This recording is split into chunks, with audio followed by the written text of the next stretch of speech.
más o menos en los años 80 se empezó a hablar del cerebro, también porque la tecnología ya te permitía estudiarlo, porque antes se lo estudiaba después de que alguien sufría una lesión. Entonces, si alguien, por ejemplo, tenía un golpe y veíamos que el golpe era frontal, muchas de estas personas tenían un cambio en la personalidad.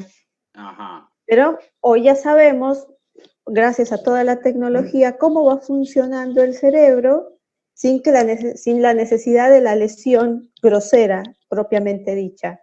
En todo esto, bueno, se inició hace muchos años cuando en las guerras la gente podía recibir un balazo en cualquier parte del cerebro y se veían diferencias en el comportamiento después de estas situaciones que vivían las personas. Eso también le dio pie a pensar en el cerebro como un órgano muchísimo más complejo, como lo que en realidad es. Uh-huh. Por ahí se sabía más de otros órganos y le damos ponerle más importancia al corazón, sin que ninguno de ellos reste importancia. O sea, tu calidad de vida se va a afectar con el tema del corazón. Pero el cerebro es un órgano directamente ejecutor, es el órgano que, digamos que es el presidente de tu cuerpo. ¿Bien? Bien. Se dice que es el último, el que más consume glucosa, es el que más consume energía, es el que manda y es el último en apagarse, digamos. Él es un órgano rector. Entonces, tiene muchísima complejidad y hoy ya podemos saber muchísimo más gracias a la tecnología que sabemos y eso ya le dio el nombre de neurociencias. ¿Sí? Porque antes, no sé, te medían la circunferencia de tu cabeza y te decían que por ahí tenías tal trastorno. Eso se llamaba frenología, pero era una cuestión más bien de pensamiento mágico. Pensá que si yo te voy a decir que porque aquí tienes un poquito más amplio, una frente más grande, una frente más pequeña, y desde ahí yo voy a sacar semejante conclusión. Ahora puedo sacar una conclusión con un aval más científico. Bien, bien. Hay bastantes pruebas ya más fiables que nos permiten también determinar cuál es la base de procesamiento de información o de resolución de problemas, para hablarlo más en criollo, de cada ser humano. No todos resolvemos los mismos problemas de la misma manera. Y cada quien tiene sus habilidades y sus talentos, también sus debilidades en diferentes aspectos. Y todo eso hace el conjunto de la inteligencia. Finalmente, la inteligencia es esa capacidad de adaptarse al medio. Y lo que vamos haciendo es ir resolviendo problemas hasta con ensayo y error, ¿sí? En donde vamos a ir viendo cuál es la performance de cada persona y cuál es su habilidad, cuál es su talento. Si yo sé, mediante una evaluación, que realmente lo mío no es las matemáticas, no voy a proyectar una vida de arquitecta, porque para mí va a ser fundamental. Puede ser que me guste mucho desde lo verbal, puede ser que me guste mucho desde lo gráfico, pero a la hora de ejecutarlo, voy a tener una dificultad.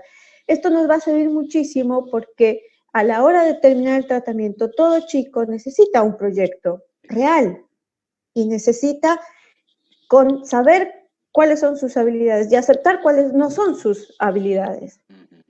¿Y por qué? Porque una de las primeras cosas que hay que trabajar es la cuestión de manejar la frustración. Y es parte del conocimiento y es parte del crecimiento que todo ser humano tiene. Así que lo que estamos empezando a hacer ahora en el Palomar es empezar a evaluar a los chicos para saber cómo es este desempeño cognitivo. No sé, ellos también pueden ver que ese concepto que pueden llegar a tener por todo lo que han vivido antes del consumo, en el consumo, les muestra otra realidad de quiénes son, ¿sí? Si, no sé, en el momento de resolver algo que en un test de inteligencia que se aplica, que son los cubos, que a un neuropsicólogo, a un neurólogo le da muchísima información de cómo procesa, cómo resuelve un problema ese cerebro, más allá de todo eso, el feedback que puede tener el chico, es decir, no soy tan tonto como creía. ¿sí? O sea, tengo una capacidad de o como me hicieron creer también. También. Ahí ya entramos en el terreno del lenguaje, ¿no es cierto? Porque una cosa es que, y pues muchos de los chicos que nosotros tenemos vienen de hogares muy disfuncionales, en donde desde el lenguaje te empiezan a hacer un condicionamiento en el cual si a ti por tu torpeza de nene tiraste algo, te totalizan y te dicen, sos un tonto. Otra cosa es que tú hagas algo que parece tonto, pero no eres todo un tonto. Entonces, imagínate eso, va haciendo una huella en el cerebro. Todo lo que sea comportamiento, el respirar, el hablar, es un comportamiento que está respaldado por el cerebro hacia una conexión nerviosa y todo eso va dejando la huella y por eso tú y yo, que podemos tener el mismo cerebro en las mismas condiciones, tenemos historias diferentes y resolvemos diferentes, porque el potencial es enorme. El potencial es enorme, no es posible conocerlo. Lo que sí sabemos es que eso va tejiendo todas tus conexiones cerebrales y eso va quedando ahí. Si el maltrato, por ejemplo, se repite continuamente, la huella es enorme. Exactamente. Si por alguna discusión A o B, no sé, en casa, que pasa cada tanto, ahí el cerebro ayuda, ahí el cerebro no ayuda, sino que ahí el cerebro lo que logra es recomponerse del estrés. Pero si el estrés es continuo, este cerebro empieza a configurarse de tal manera y así va a ir a enfrentar la vida. Si bien parece muy reduccionista, sí sé que nos está ayudando a tener otra mirada. Si bien es algo reduccionista, terminar hablando de un neurotransmisor, ¿no? Detrás de eso está el sujeto, detrás de eso está la historia, pero sí nos ayuda a poder cambiar un paradigma, a entender que no es que no pasa nada cuando un chico sufre y vive la violencia diaria. No es que un niño no entiende, un niño se está configurando. Entonces, desde ahí, la postura creo que nos ayuda a cambiarla. Sí. Bueno, la adicción tiene una base, digamos. Hay algo que en tu cerebro se altera por la adicción, ¿sí? Por ahí es más fácil ver la enfermedad de otro órgano cuando tú ves el síntoma en tu cuerpo, ¿sí? Si tú estás mal del hígado y te empezás a poner amarillo, cualquiera te dice, algo te pasa con tu hígado, ¿bien? Esto no es notorio físicamente, es notorio en la conducta. Ahora, toda conducta, como te decía anteriormente, se respalda en relación a que algo está sucediendo en ese cerebro. Nosotros, porque la evolución es lo más, digamos, la herramienta de la vida que nos ha permitido irnos adaptando a todas las condiciones, a nosotros nos dio un circuito de recompensa. Ese circuito de recompensa a ti, una vez que te comes un rico asado, te va a dar un shot, digamos, de dopamina que te va a hacer sentir placer, ¿sí? Exactamente. No sé qué es lo que menos te guste a ti comer, que tú digas, no. Y El mondongo me da repulsión. Bueno, comparto con vos eso. El mondongo a mí me da repulsión, su olor, su textura, todo eso. Entonces vos fíjate que yo no me voy a comer un mondongo ni a palo, porque mi propio cuerpo, mi propio cerebro está mandando una señal de que eso no es agradable. Eso es lo opuesto. Entonces tenemos la repulsión como algo que nos sirve para no comer algo que por ahí, tiempo atrás, donde no había fecha de vencimiento en el envase, te ayudaba para decir, eso no te lo comas, porque te va a caer mal, ¿sí? Sí. Pero cuando había algo que te iba a alimentar muchísimo, cuando eso que vos estabas generando como un alimento que iba a generar energía, el cerebro lo iba a disfrutar de tal manera, te iba a dar una recompensa porque eso era lo que a él le gustaba. Ahora, todos tenemos eso. Todo ser humano que esté vivo va a tener un circuito de recompensa, pero en un equilibrio natural y normal. Sí. ¿Bien? La adicción lo que hace es que ese circuito de recompensa funcione, a nosotros nos puede funcionar en un equilibrio, como decirte, de una relación de 1 a 10 en 1, porque nos es suficiente ese 1. En cambio, en una adicción, por la estimulación que te genera la droga, se puede ir a 10. Y eso, como te expliqué anteriormente, empieza a dejar una huella, empieza a ser un aprendizaje. Entonces, en la adicción hay una afectación de ese circuito del placer, que va siendo una huella, que va siendo un aprendizaje y que, sumado a diferentes características psicológicas del hogar y del contexto, la persona puede ser que se empiece a envolver en esta búsqueda de placer constante, ya casi que sin pensarla. ¿Bien? Bien. Esa es la parte en donde las neurociencias nos ayudan a entender la adicción como algo que realmente afecta a un órgano, ¿sí? Pero que viene acompañada, es un gran rompecabezas en donde una partecita, y digo que es pequeña porque simplemente nos ayuda a entenderlo y a explicarlo. La intervención es mucho más grande en el rompecabezas de las adicciones. Exactamente. Ahora, el circuito de la felicidad tiene otro neurotransmisor, que es la serotonina. Volvamos al ejemplo de la comida.